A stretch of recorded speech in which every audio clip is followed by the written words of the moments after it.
그림책을 읽던 아이가 동화의 세계로 처음 진입할 때 읽으면 무조건 아이가 빵 터지는, 너무 좋아하는, 또 책에 흥미를 갖는 그런 책들이 있거든요.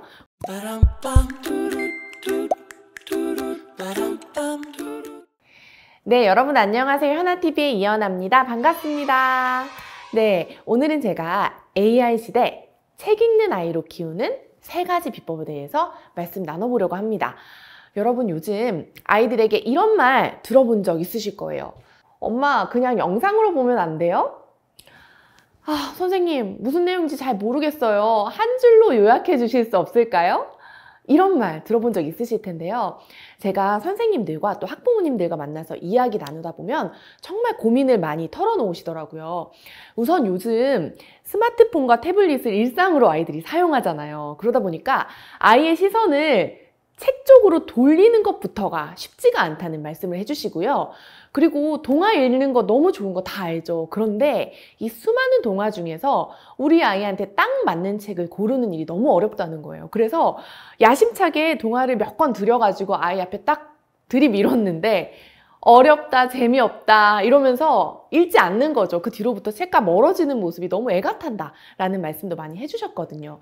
네, 그런 분들을 위해서 이 책을 썼습니다. 바로 짜잔! 네, 동화 수업 대백과 295라는 책입니다. 정말 굵직한 책이에요. 제가 이끌고 있는 좋아서 하는 어린이 책 연구회 선생님들과 함께 이 책을 집필했는데요. 네, 이 영상을 끝까지 보시면 우리 아이의 독서 습관을 좀 획기적으로 변화시킬 수 있는 방법을 알게 되실 거예요. 자, 그러면 첫 번째부터 말씀드려 볼게요. 첫 번째, 제가 가장 중요하다고 생각하는 것은 바로 완독의 경험입니다. 우리 아이에게 끝까지 읽는 경험을 갖게 해주세요. 이 한 권의 책을요, 처음부터 끝까지 읽는 경험은 마치 긴 여행을 마치고 집으로 돌아오는 것처럼 아이들에게 굉장히 특별한 울림을 남기거든요. 이건 단순히 결말을 확인한다 라는 차원이 아니라요, 수백 페이지를 한 장 한 장 넘기면서 이 하나의 완성된 세계를 내가 온전히 경험하는 여정이거든요. 그래서 이 완독의 경험이 주는 힘이 무엇일까 제가 생각을 해봤어요. 먼저 아이들은요, 이야기의 전체 맥락을 파악할 때 주인공과 함께 고민하고 또 성장하면서 정서적 교감을 나누더라고요. 우리 교과서를 보면요, 이 작품의 일부만 실려 있는 경우가 많잖아요. 실제로 교실에서 그렇게 실린 작품은 꼭 아이들과 함께 이 동화를 완독하거든요. 그러면서 이 책 속에 담아둔 이런 활동들을 하다 보면요, 아이들이 이 주인공과 더욱 깊이 교감하고요, 정말 통합적이고 입체적인 경험을 하는 것을 볼 수 있어요. 그리고 이 완독의 경험이 쌓인 아이들에게는 이것도 참 중요한 건데 바로 자신감이 있습니다. 내가 이렇게 두꺼운 책을 끝까지 읽을 수 있구나 하는 경험을 아이가 갖게 되면요, 또 다음 책으로 나아갈 용기가 되어주거든요. 그리고 이 책장을 덮을 때 느끼는 이 벅찬 감동, 그리고 뿌듯함, 이런 거는 이 아이가 평생을 읽는 사람으로 살아갈 중요한 원동력이 되어줍니다. 네, 교실과 가정에서 이렇게 한번 해보세요. 첫 번째 완독은요, 무조건 쉬운 책으로 시작해보세요. 그럼 선생님, 어떤 책이 쉬운 책인가요? 고민되시잖아요. 그래서 저희가 이 책을 쓸 때 그 부분은 강조해서 썼는데요. 그림책을 읽던 아이가 동화의 세계로 처음 진입할 때 읽으면 무조건 아이가 빵 터지는, 너무 좋아하는, 또 책에 흥미를 갖는 그런 책들이 있거든요. 그런 책들이 과연 어떤 책인지, 그런 책을 제시할 때 어떤 질문과 활동으로 함께하면 좋은지 저희가 담아놨어요. 그래서 36가지 주제별로 시기별, 주제별, 동화, 그리고 활동을 제시했기 때문에 구체적인 도움이 될 수 있을 거라고 생각합니다. 우리의 목표는 여러분 거창하지 않습니다. 뭐냐? 단 한 권의 책이라도 아이가 스스로 처음부터 끝까지 읽어내는 거, 그게 바로 시작이에요. 네, 그 한 권의 동화가 아이의 삶에 분명히 특별한 무늬를 남길 겁니다. 네, 두 번째는 이겁니다. 책 속에 길이 있다고요? 오히려 마음껏 길을 잃게 해주세요 입니다. 여러분, 책 읽어보셨잖아요. 책 속에 길이 있던가요? 제 경험상 책을 읽는다고 해서 오른쪽으로 가시오, 이거 선택하시오라고 뭔가 뚜렷한 길을 제시해 주는 건 아니라고 생각해요. 오히려 내가 책 속에서 마음껏 길을 읽고 방황해보고 탐색해보는 그 경험 자체가 나에게 자양분이 되어주지 않았나 생각하거든요.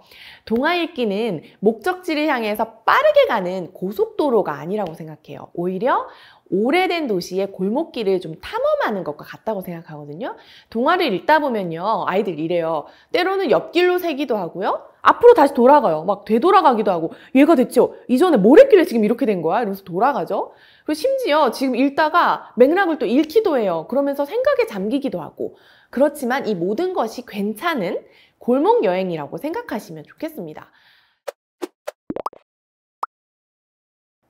네, 다음으로 세 번째. 1000개의 삶을 살아볼 기회를 주세요 라는 말씀 드리고 싶어요. 어떻게 1000개의 삶을 살아보나? 우리는 누구나 태어나서 딱 한 번의 인생만을 살 수 있잖아요. 그쵸? 하지만 동화를 읽으면요, 1000개의 다른 삶을 살아볼 기회를 우리가 얻을 수가 있어요. 문학을 통해서 책 속 인물에게 감정을 이입하고 또 그 인물이 되어보는 경험을 하게 되거든요.